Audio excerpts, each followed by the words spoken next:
everybody. Welcome to the Bechdel Test panel at Salt Lake Comic-Con FanX.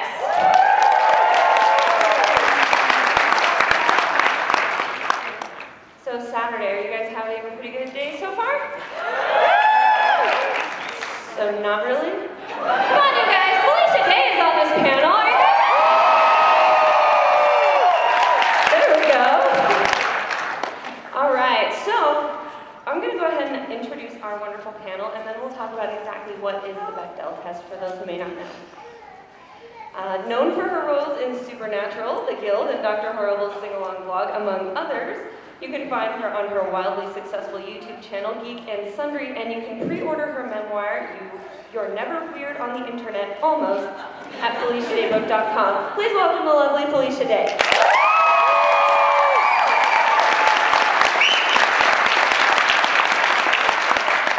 Comic book and TV nerd extraordinaire, you can hear her weekly on the Hello Sweetie podcast and read incredibly entertaining articles and blog posts by her in Slug Magazine, City Weekly, and on BigShinyRobot.com. Rebecca Frost.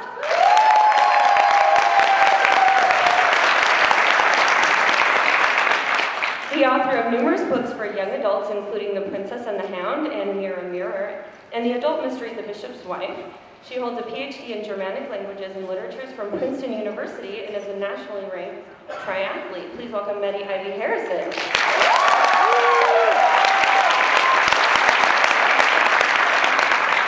Deborah Jensen is a lifelong feminist whose second-grade teacher once reprimanded her for refusing to recite the Declaration of Independence because it used gendered language.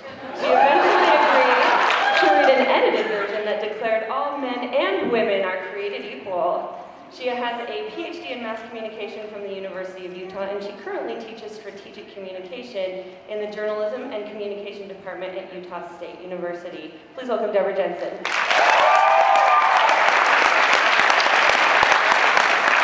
My name is Charity O'Hodigan. I'm the host and creator of the Hello Sweetie podcast. We're an all-female podcast. Hello. Do I get a bio? Oh, I'm so sorry. I think we're not on our list. Go for it. Introduce yourself. Currently president of Utah Women in Film, an actress and writer, and hosts a series called Utah Book Scene, Susan Phelan. I am so sorry.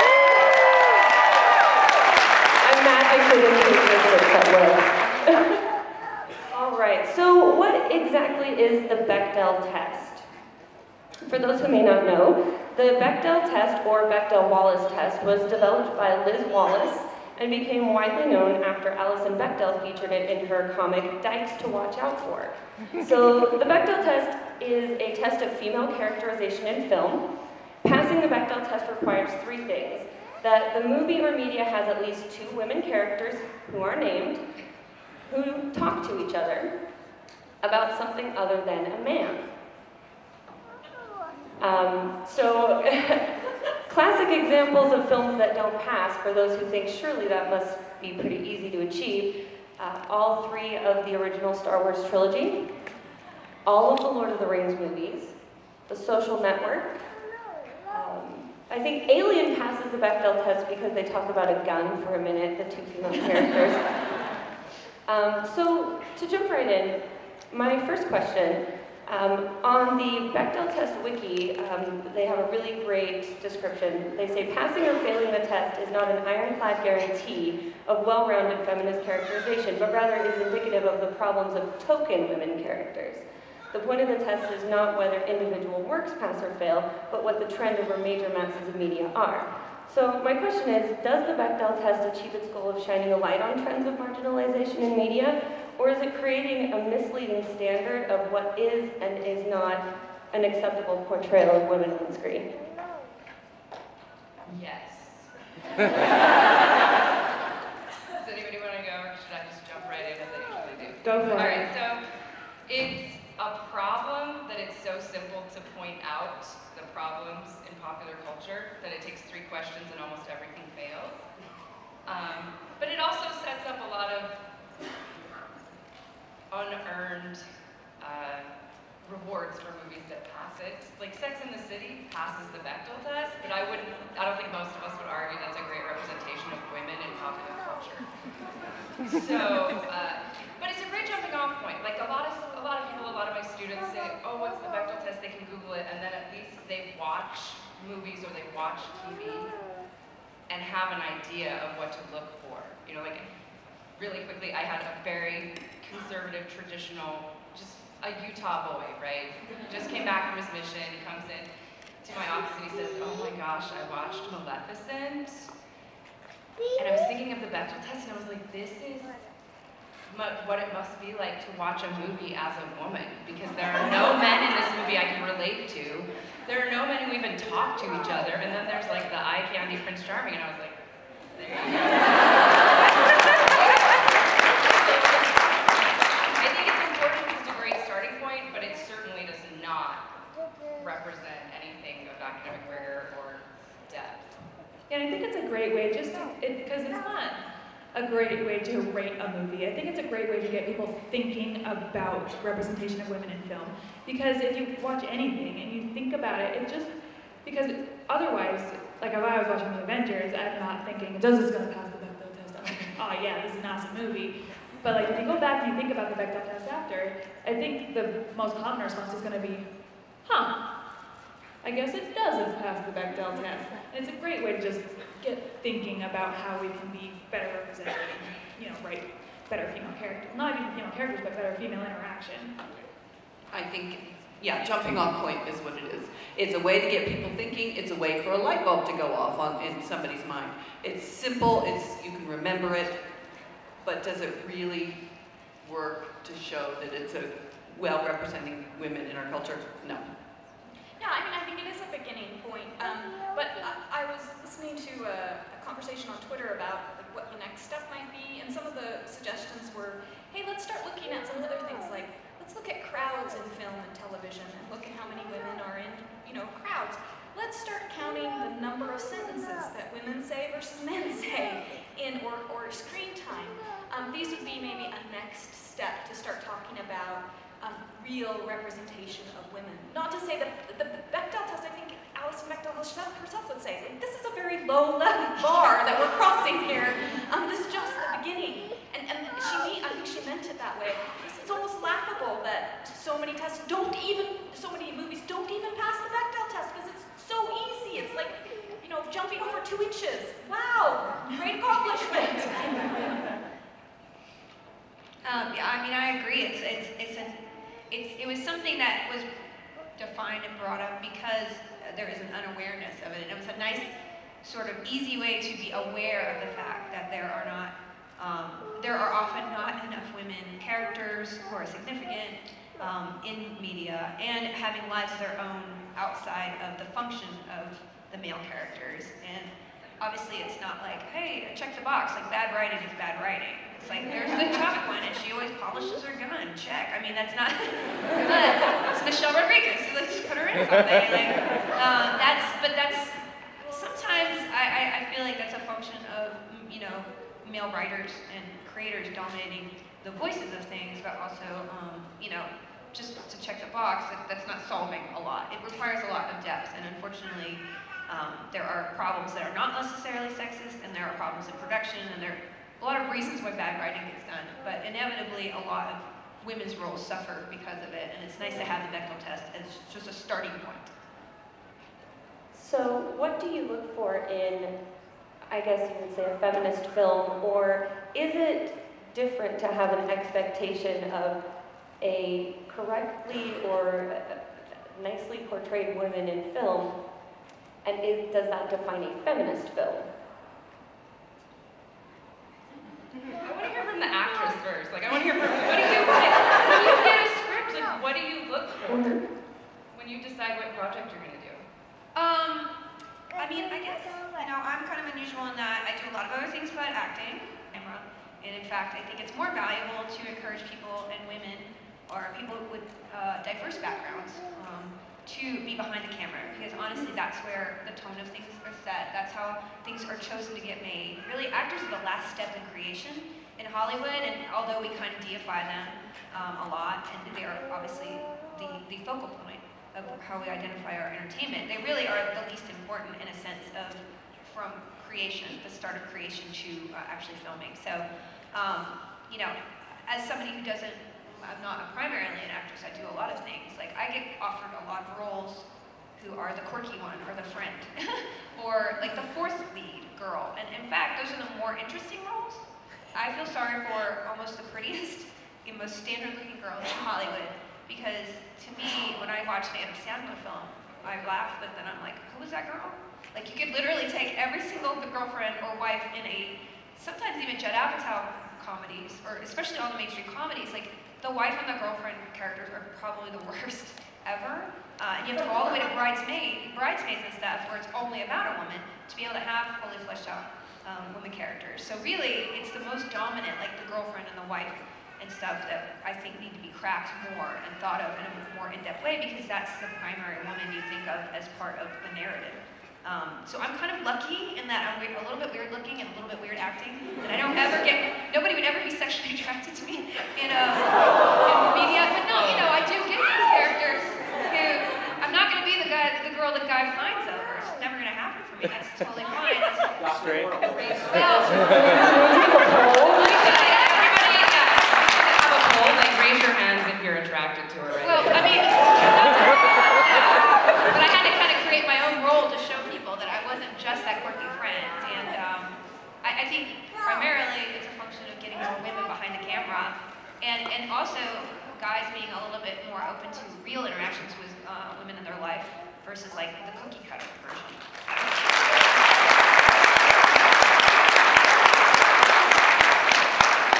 So then I have a question. What can men do behind the camera to encourage more films to pass the Bechdel test? Talk to actual women. I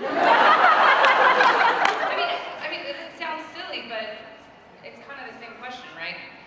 What passes the feminist test? Well, is this character in this movie or this TV show or whatever project it is this woman there for anything else other than to be looked at? Is she moving plot? Is she engaging in conversation with people? Is she a person with more than just a face? And men, you know these women, right? You were raised by them. They're your sisters, they're your partners, they're your hopefully they're your bosses. Write about them and present them and not this ideal, which is... But also listen.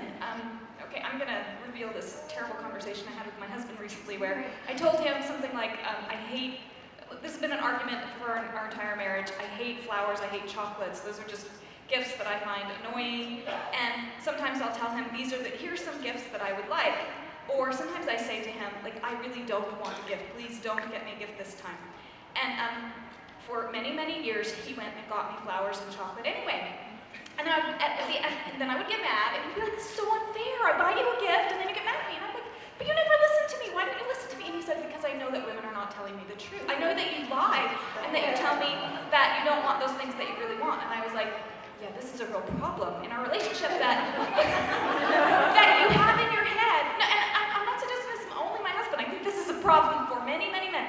There's this vision in their heads about what women want and women like and what women are. And until you stop having that in your head and start listening to the actual women in your life, you're going to end up making a lot of mistakes and making a lot of women mad, even the ones in your life that you actually have interactions with every day. If you're not looking at them as real people and accepting that their voices, like, even if you have, it's my opinion, even if you have an interaction with a woman who doesn't tell you the truth, keep giving her what she actually says, because that's the only way that we can have open communication, where then she learns to trust you, that you actually listen to what she says. I mean, it has to be a two-way street, I think.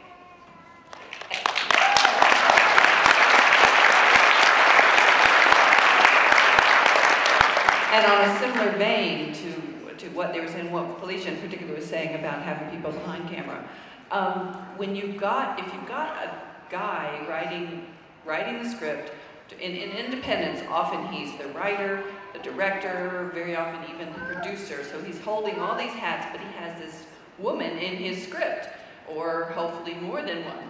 And if you at least get a woman behind set who can look at that script and say, you know, a woman wouldn't do that. She wouldn't say that. Why don't, you know, if you can tweak it. I mean, I know women come in all sorts of brands and colors and will say many things, but, you know, I know a particular woman who was looking at the script and said, no, this wouldn't work. This is not how this would go. And she helped the guy change his script so that the woman had more depth and was more like a real woman. So, yeah, we need those people behind the set and setting, you know, helping to set some of the tone and get the women in the script to have more reality.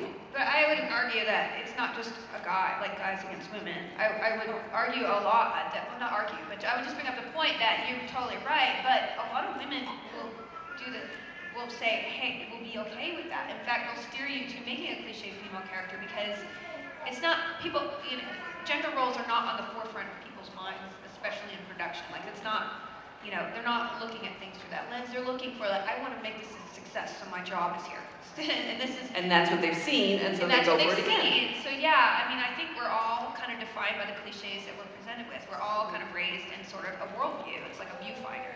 Everybody's got their viewfinder of what, you know, a movie looks like. And because movies have inevitably shown, you know, female characters or male characters or ethnic characters or, I mean, everyone falls into cliches across the board, and people in development especially, they say, oh, no, this doesn't conform to the cliche of what I know an old person in New York acts like, or a wife acts like.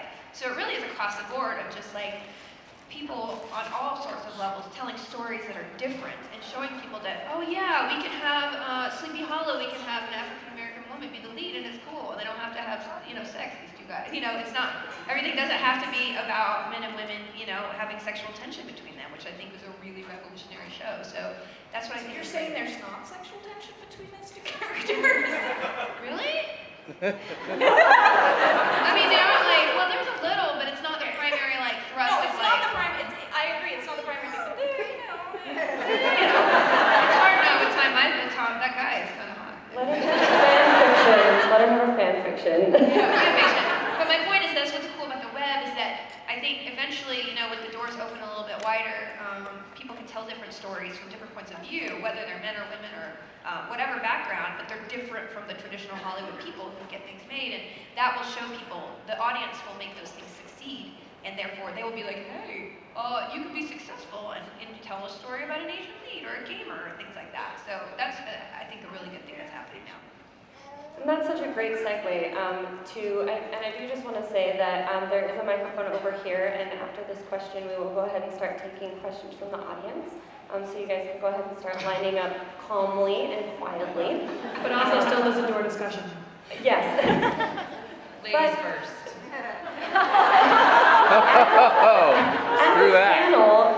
As a panel of women creators who have all, I think, in large and small ways been enabled by the technology that we have now and the openness of the creative market to be able to create things from our points of view.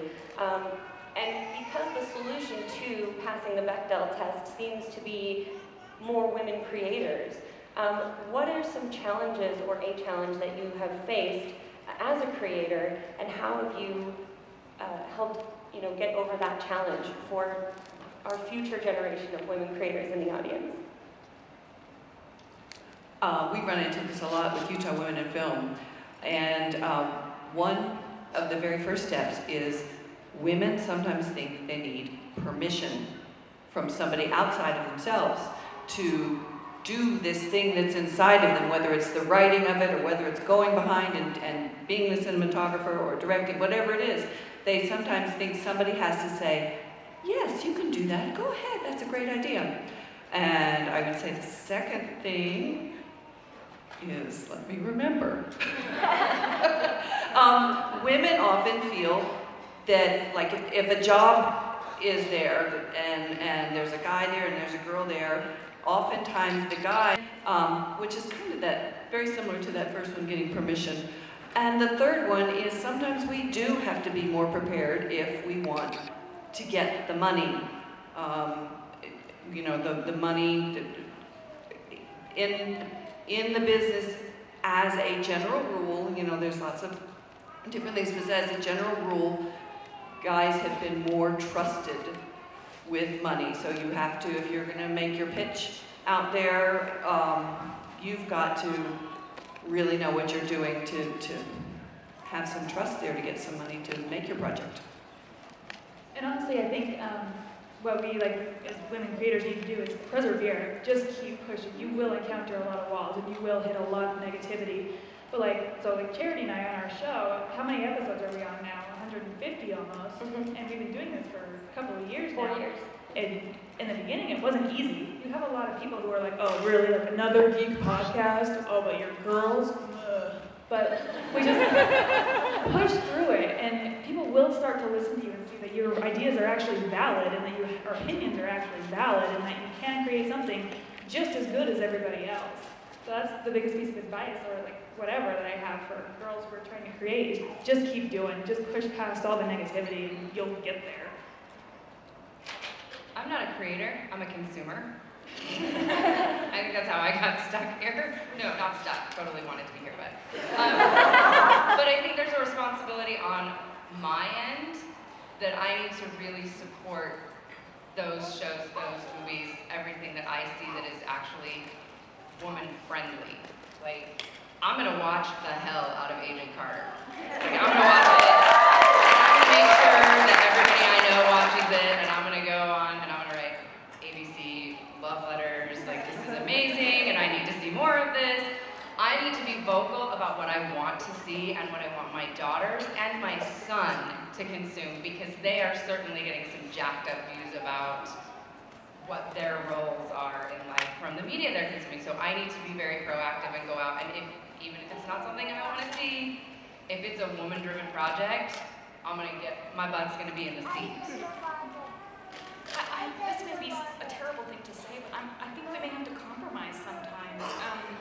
I had an experience with an editor. I was writing a book about, it's a magic kingdom. There's 2 different systems of magic. One is a male magic, one's a female magic, and there's 2 princesses from different kingdoms. And one of the princesses has the wrong kind of magic.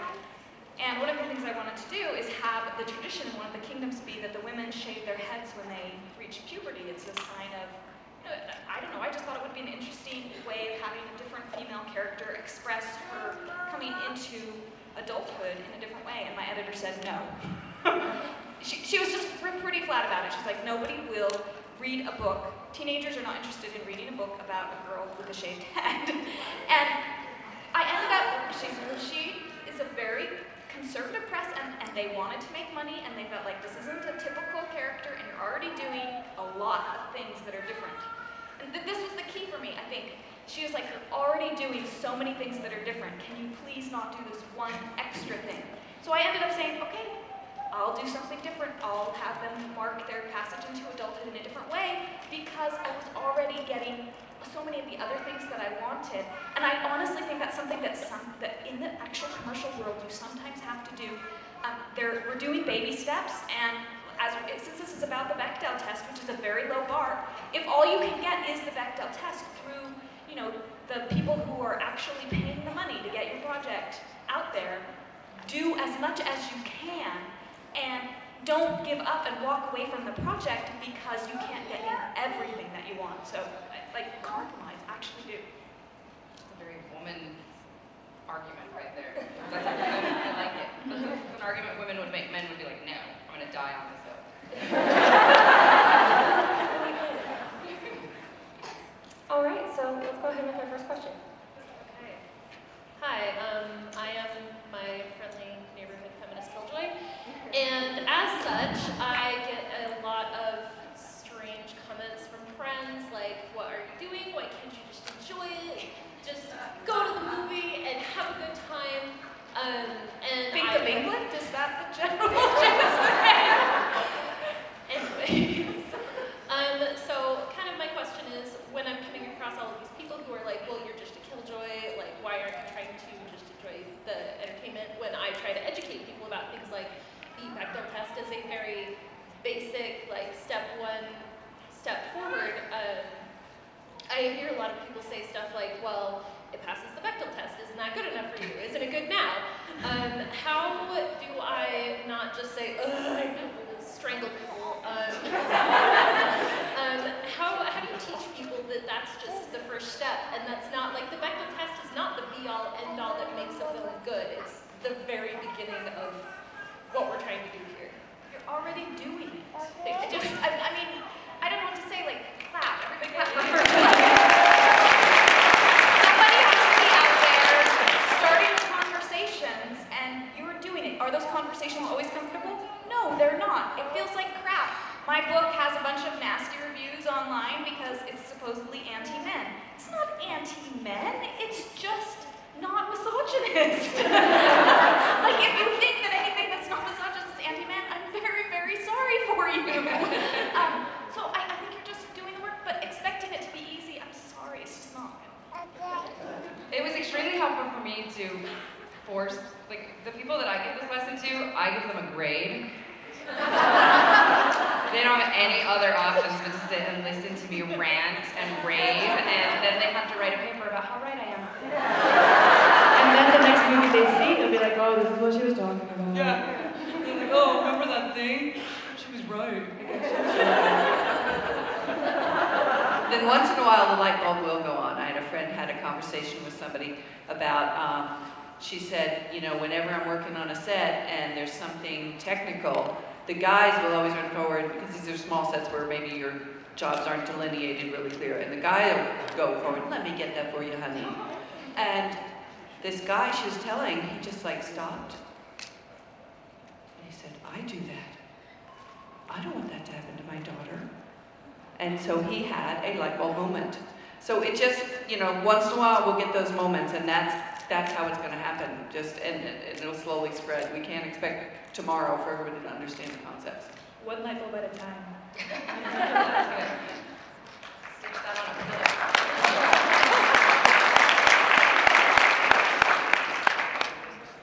So we have a panel of writers and actors and scholars. They're all very professional and all very educated. Oh, all right. Thank you. So you're a panel of actors, writers, scholars, educated. Each of you must have your own opinion of what a strong female lead is, but we keep throwing that out. This is an academic panel.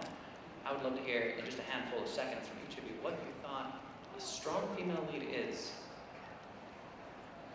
In my opinion, a strong female lead is a woman who has an opinion and expresses it. Yeah, I mean, I struggle with the idea that there's one idea. Like, if somebody said, tell us what one male, what is a strong male lead? I mean, everybody would be like, well, there's so many different kinds. I mean, you can have, my book is all about a strong female lead who's a stay-at-home mom and investigates murders on the side. Gets into lots of trouble. But, I mean, I think that that's an unusual strong female lead, and I did that on purpose because I get a little tired of having the only kind of strong female lead be, you know, somebody who's dressed in armor and, you know, sexy and hot and kicks butt. I mean, that is one kind, but again, that's like a low bar to me. It's like making the female character into a sexy version of the male character. I think there are thousands of different kinds of leads. There's, you know, lesbian women, there are disabled women, there are women of color, and we need to have all of their stories. There's not one story. That's the best way to say it. I was a stay-at-home mom for many, many years, and I consider myself a strong character. So yeah, you can go from, you know, the Scarlett Johansson as Black Widow. Black Widow, thank you, to the stay-at-home mom who's investigating murders, to, you know, whatever. It's just well-rounded and various.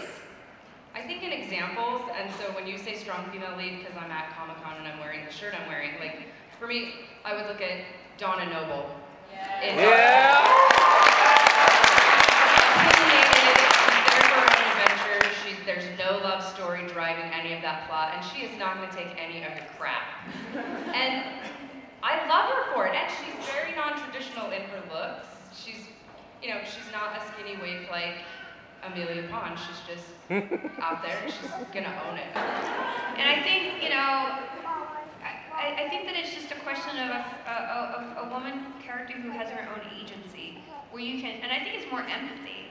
Like, you could look at a character and suddenly the whole thing can pivot into their shoes and you can believe them as a character. And I think a lot of the times, and this is, you know, with male characters too, but I think it much more with female characters where they're just kind of like there to motivate the guy to do something or feel something bad about themselves. And you don't really see, hey, that's the wife show. I could totally see that wife named Leslie. I could see her world. Like, you can't a lot of the time.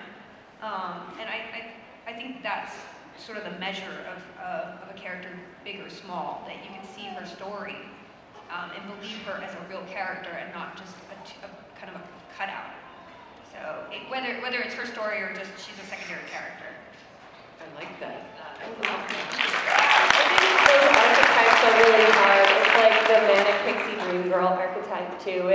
It's to an extent you have to look at it as that even though on the surface it's strong female character or this really interesting character, it is still in a lot of cases a male interpretation of their fantasy of a strong female character or their fantasy of a manic pixie dream girl. And so I think to break out of the archetype would be could this girl be your sister? Could this girl be your neighbor? Could this girl be your mom? Could you be your aunt? Is this someone you could actually know in your life, not just somebody to emulate up on a pedestal? So that's just my 2 cents on it. Next question? First is just something I want to tell both you and the organizers of the convention is thank you for having a panel of actually women talking about this, because there was a panel last time that was about Black Widow and strong, characters, women characters in comic books, and it was all men except one woman, and that was so frustrating. And you will notice this year at FanX they have more geek girl related panels than they have any year before. Yeah.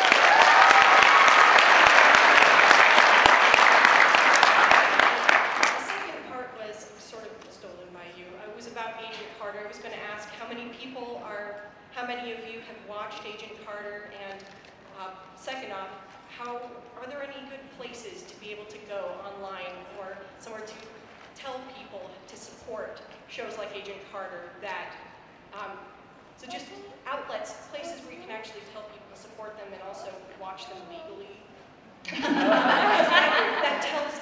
that does tell the movie, the creators that it is supported. So, yeah. I'm sorry, that's for me. Go ahead.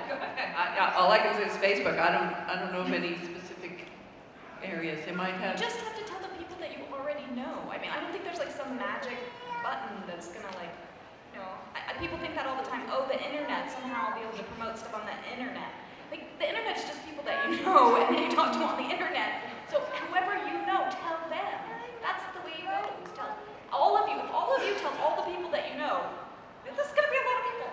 We need to get a hashtag trending on Tuesday nights for Agent Carter. Like, we need a hashtag that's something like Agent Carter, I don't know, I don't know. I'm not, like, off the top of my head, you guys. Let's all get together later and talk about this, okay? But, I mean, there are ways to make this happen, to capture the attention. And yeah, I'm watching that thing like crazy because I love it.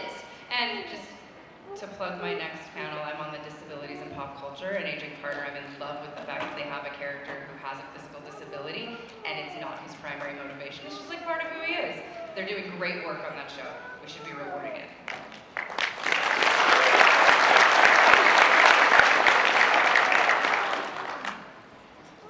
So I'm the father of a 3-year-old girl, and I was just wondering what advice you would give to dads to help raise young girls to be strong and powerful.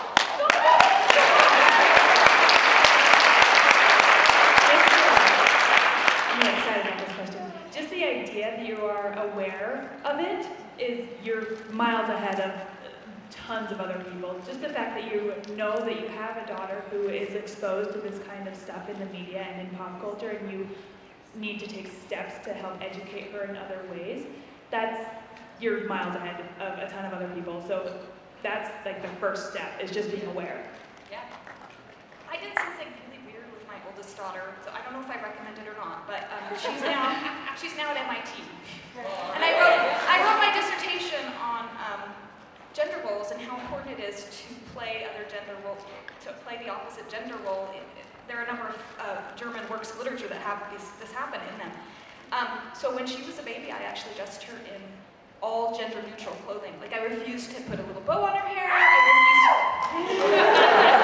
She wore little black sweatsuits and I remember a male professor at the university I was working at came up to me and he's like, "Is that a boy or a girl?" And I was like, "Oh, that's my little girl." And he's like, "Well, why are you dressing her like that?" I was like, "Well, I actually believe in, having gender-neutral clothing on my daughter." And he's like, "That's so bad for her. It's really important for her to know that she's a girl."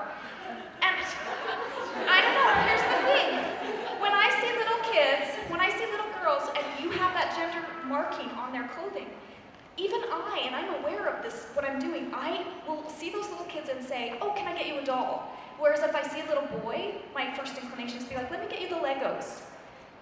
We need to, those cues that we have in our culture are enormous. They work on little tiny children so that already at 18 months old, kids know, oh, the little girls have to play with the dolls and the little boys get to play with the Legos. So buy her Legos, buy her dinosaurs, and don't always make her have to look like a girl. Don't assume anything about her. And also, any movie that you watch or show that you watch, ask yourself if you would want to see your daughter acting like that. If not, it's probably not good for her to watch either. And be just as aware of your little boys, that you're not raising them to think, that they're stronger and better and bigger. Although I don't mind when men open doors for me, so, you can still say that. Whoever gets there first opens the door. It matters, people. So women's projects recently, because they've sort of been pushed out of Hollywood, have made an uprising sort of on the internet. Like, women's YouTube channels are getting a lot more views, like podcasts and Tumblr things are getting a lot more attention. What are some of your favorite projects that you know of that we should be looking into, funding, supporting, talking about that are maybe lesser known because they're not in mainstream media outlets? We need diverse books. That's not specifically a feminist project, but that's a project that supports writers of color and various diversity, and specifically getting those books into the hands of kids who need them, who need to see their own representation. So that's a project I love. Sorry, we need diverse books. It's a project that is about diversity and getting diverse books into the hands of kids who need to see their own representation on the page. Does anybody here follow A Mighty Girl? Yes! A Mighty Girl, Amy Poehler's Smart Girls. Amy Poehler's doing some really cool stuff, you guys, with book recommendations. She does a Q&A and she'll live chat with girls and boys, but those are two of my favorites. I'm also a homegrown Utah one is Beauty Redefined, which addresses body image issues. Really great stuff for how to think about yourself other than, outside the societal norm. I'm in a web series called The Socialist. You can find on YouTube. It's not. It's got about equal male-female with a female lead to it. So if you're interested in that, it's going to go through a second series, and we'll need some funding for that. Well, I have a company called Geek and Sundry, and we make. I have to tell you, it's very frustrating sometimes. Geek and Sundry originally was supposed to be. Everyone kept pitching me to make it a women's geek channel. And I deliberately did not do that. And I deliberately do not do, actually this is the first female panel I've ever been on, because I don't actually feel comfortable only doing women's topics in geekdom. I know this is an interesting discussion topic, because to me, girl geek, I kind of struggle with that, because I just want to be a geek. And I think, but I don't know honestly, I don't know whether it's good or bad, because some people need support to be able to have their voice around gender, and I struggle with it in making content, and when you look at demographics, like Geek and Sundry is more men than women, and I'm like, I don't know what, I'm like, how can we get more women here without driving off male audience? And if you look at consumer patterns, you inevitably do that. Like, it's very fickle, the internet, and it's driven by things that are complete cliches, like women vloggers are about beauty and fashion. Like, if you look at the top 20 vloggers, there's no woman talking about news, there's no woman talking about gaming, Like there are some popular gaming figures who are women, but they're not nearly as popular as men. So how do you suddenly break through that barrier without sort of only going extremely to saying, I'm a girl geek and I talk to only women? Like it's very, and I don't know, it would be interesting to hear what you guys think, because you know, those kind of labels feel very hot buttony in a superficial level. And how do you just kind of even the playing field, like we can all be together? Like to me, geekdom is amazing because if I meet somebody who loves Ultimate games, whatever their gender or race or age or anything, like I can talk to that person for 2 hours about that thing I love, and that's what I love about geekdom. But is there a trap in making more, you know, empowered panels like this and saying, you know, more geek track things? Is that sort of diversifying in a way that creates barriers between men and women? I don't know. Is that a weird thing to bring up? I just would like to hear what you guys think. That's a really good point. Yeah. I think it's basically like characters, that you want a variety of characters. So it's okay to have a all-female panel one time, an all-male panel another time, and a mixed panel. Just as long as it's all open and we get representation of everybody. I think that's what we need. But how do you break through consumer culture, which is very divided by sex? And I see that as a producer. Like you know, oh, it's a girl channel, or we need to like make girl content. We can't make it too girly because the guys will leave because they're like, oh, screw this. I have a romance book club where we talk about genre books, and like I didn't move it because of that, but I moved it because I think it could grow better if we started fresh from the dominantly male place. And it's like all these consumerist things that sort of drive behavior, and you can see people with the best of intentions struggle with it, and most people don't care. They're just going to go with the most popular, like the boob shot right here. Because inevitably, a picture of my face is going to get 100,000 more comments than me like behind a camera when you direct. So how do you break those down without going, you know, directly? I don't know. I'd just love to hear. I mean, I don't think there's an answer to that, because I think what we're seeing is the subtle power of the patriarchy to really take, like, every move that you make, this is my pessimism coming out, but every move that you make to try to give women more power, that I feel like the patriarchy ends up taking it back and pushing them back into, you know, the place.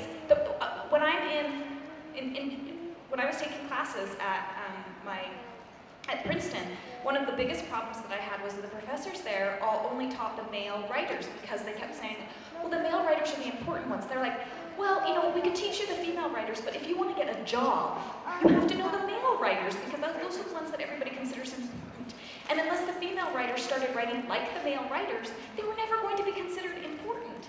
And female writers were choosing topics that were, like, the men who were in charge of deciding which books were most important were always going to choose, you know, people who had topics that they were interested in. And I don't know that there is a way to break that down. So I feel like my job is to be a critic and to point out every time that this happens. I don't feel like there's a way to get around it. You just have to point it out when it happens over and over again. Well, but so here's the thing is, I've been to a couple of the other Girl Geek panels during this con, and the audience has always been half male. Yeah. Why would guys want to come to a panel about the daily life of a geek girl? Why are you guys here? I mean, obviously we're Felicia here. Why are you here? Like, you're here to learn about the Bechdel Test and why it's important, and it's obviously driven more towards a female culture, but there's guys here. Yeah. You know, you guys are already like on board, so. Yeah, so I applaud every man who comes to something like this where all women speak, because you're told not to listen to us subtly, like, for your entire lives, so thank you. Not really thank you, but it's about freaking time. It's a really important tension, because I'm not a fan of gendered spaces either most of the time. I feel like men need to hear from women and women need to hear from men, even though, like I just said, we always hear from you, so it's our turn. But also at the same time, we have to learn how to welcome those male voices in conversations like this. Like, a man on this panel would be valuable to say, who could say, oh, well, here's how I might look at that, or here's why Maleficent was an uncomfortable movie for me. And that's an important perspective to invite in, but it's also, I think that might be a step beyond where we are. Because last con, I went to a panel about representations of women and minorities in popular culture, and there was one woman and one person of color and 4 white dudes. And I was like, we should probably work on that. So this con, we're gonna have a couple of panels like this, and maybe next time, we'll mix it up a little and let a dude up here. So maybe it's an evolution, but it's also you have to learn how to, if you're a man and you want to participate in this panel, you have to learn how to participate in this panel and not take over, and not hashtag not all men. Well, that's crazy. We don't care. And we've got two ends of the spectrum here to deal with too. We've got the Hollywood,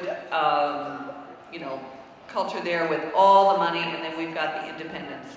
And the independent, that swell can come up slowly, because although money is important, it's a different paradigm. Whereas, Hollywood's going to take a lot longer, although they're starting to make a few changes, but because money is so entrenched and the good old boy is so entrenched, it just becomes more difficult. So there's almost like two different answers. But they follow the money. Yes. So they follow consumer culture, which is, young boys and young girls driving spending patterns, and then they completely are gendered. But it's so frustrating. It is frustrating, but I'm starting to see from the younger crowd coming up a little more, wow, women are doing this, that's really cool, kind of a thing, and so I have hope. Yeah, it's also a question of a chicken and an egg question. Like, I've had how many conversations with somebody about, like, a Wonder Woman movie would never work because men would never go see a Wonder Woman movie, which I don't understand, because check out that outfit, of course you'll go see it. Where does the assumption, how does this work that we know you'll never see a woman-driven project when you've never made a female-driven project? So, like, you are self-fulfilling your own prophecy, and you made a movie about a freaking rocket raccoon, which was great, but like, we'll watch a rocket raccoon movie, we'll watch Guardians of the Galaxy, but a woman is so much, like, unrelatable to us. I think it was a really great discussion, and I do want to I think it went a lot of really good places, and it is really difficult because it's a balancing act, I think, and with consumer culture, it is so hard to know your audience and try not to overstep what your audience's comfort level is, but at the same time, push issues that are important. I think it's hard to say, how can I make something in my own voice without creating a divide? It's an interesting conversation. It's an interesting problem to try to solve, I think. How do we be inclusive and still be heard? So I think it's a really great conversation, and I'm glad that we had it. I do want to make time for your question. I think we have maybe room for two more. So come on up. Hello. So my question is, I really enjoy the Bechdel test, but it does have Needs of the guy character, not in a cliche way, but in a way that is from her character. You said it much more, I think you said the exact same thing I just said. Just much better. You're really good. Best friends. Thank you, guys. All right, and I think we have room for one more. Hi, I'm really happy that this panel is happening. My original question kind of already got answered, but my question is, what's your favorite piece of media, or what are your favorite pieces of media, one that does pass the Bechdel test and one that does not? Oh, God. You're asking us to reveal our deepest, darkest secret. I will totally start, and I will cop to owning all seasons of Sex and the City and loving every second of it. Oh my gosh, I love it. And then everybody I meet, I'm like, you're Samantha. You're totally a Charlotte. I'm none of them because I'm an evolved female. Beyond that, what's good? I'm gonna say Bones. I feel like she's the lead. There's the male character, and in many ways they do some really interesting gender flipping kinds of things with that show. And Angela and there are many things that are unrealistic, like somebody who appears to have the social hang-ups that Brennan has, to look that fabulous every minute of the day. I'm like, okay, but again, compromise. You got to do compromise. So I'm sure the TV execs are like, well, she has to be hot. So yeah, and I'll admit, I love Doctor Who, and I really don't think, despite the fact that I love Donna Noble and I like each of the companions, does not pass the Bechdel test because the companions are very solitary and they're just with the one they only cool. Yeah, I'm okay with that though. Like, I would have said, depending on the series, if we're gonna be all British about it, like Doctor Who works for me in a lot of ways. Martha Jones sort of sends it off the rails for me because she's all about the love, and I'm like, back off, girl. Like, let's just do some stuff, okay? But I'd say one of my newest series that I really enjoy that passes would be the Librarians. And my deepest, darkest secret would be the Hallmark Christmas movies. He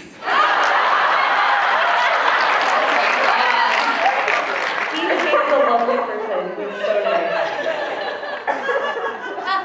I don't know, I feel really put on the spot, so I don't have to, it's hard, I don't know, I'm having trouble like coming up with something that passes just like off the top of my head. So if somebody wants to shout something out, what? Or I'll take it, yeah. And then, you know, everything else. Avengers and Friends, I'm rewatching Friends because it's on Netflix. And, you know, whatever. Firefly even sometimes. So. Well, Dragon Age definitely passes. I think, especially Inquisition, I could talk to Cassandra about her inner turmoil about her career choices for days. I love that. I mean, I love those games just because there's so many awesome female characters, and you just talk and talk and talk. And my guilty pleasure would be any 80s or 90s action film starring Jean-Claude Van Damme, or Jeff Speakman, or even like Steven Seagal, like early ones. Just awful, but I love them. Under Siege is the worst ever. Oh my God, it's so bad. Tommy Lee Jones in his heyday. I'll watch that. Yeah. So bad. Because I'm gonna objectify those men. Screw the Bechdel Test.